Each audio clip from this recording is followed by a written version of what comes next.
আমি একজন অন্ধ বয়স্ক মানুষ, ঠিক এখানেই আমার 1000 টাকা হারিয়েছে। যদি কেউ টাকাটা পেয়ে থাকেন, এই পোস্টারের অপর দিকের গলি দিয়ে হাতের বাম পাশের রুমটায় আমার দয়া করে দিয়ে যাবেন। ধন্যবাদ।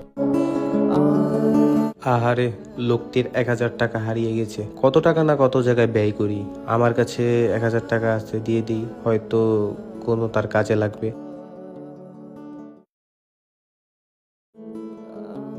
ও ভাই সরি, এখানে যে একটা বৃদ্ধ লোকের 1000 টাকা পাইছি, তো ওটা দিতে যেতেছিলাম। আপনি তো এইগুলি থেকে বের হইলেন, কোনো বাসাটা চিনেন আপনি? হ্যাঁ ভাই, এই গলি দিয়ে ঢুকেই ফার্স্টের রুমটাই তার। ও আচ্ছা, ধন্যবাদ ভাই। আসলে কে ভাই জানতো লোকটির কোনো টাকা হারায়নি। তার মুখ দিয়ে শোনা কোনো একজন এরকম পোস্টার বানিয়ে দেওয়ালে লাগিয়েছে। কেনই বা লাগাবে না? লোকটির তো আপন বলতে কেউ নেই, লোকটি আবার অন্ধ ও বয়স্ক।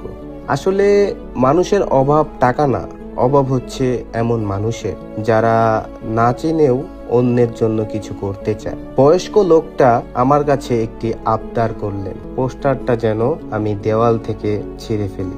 আমি মনে মনে আবার বললাম, কি ভাই দরকার? তার পক্ষে যতটুকু সামর্থ্য ততটুকু করেছে, কিন্তু একটি মহৎ কাজ করে গিয়েছে। মানুষের ছোট ছোট ভালো কাজগুলোই সুন্দর সমাজ গড়ে তোলে, আর সেই সমাজ পৃথিবীকে সুন্দর করে। চলুন আমরা একে অপরের জন্য সাহায্যের হাত বাড়িয়ে দিই।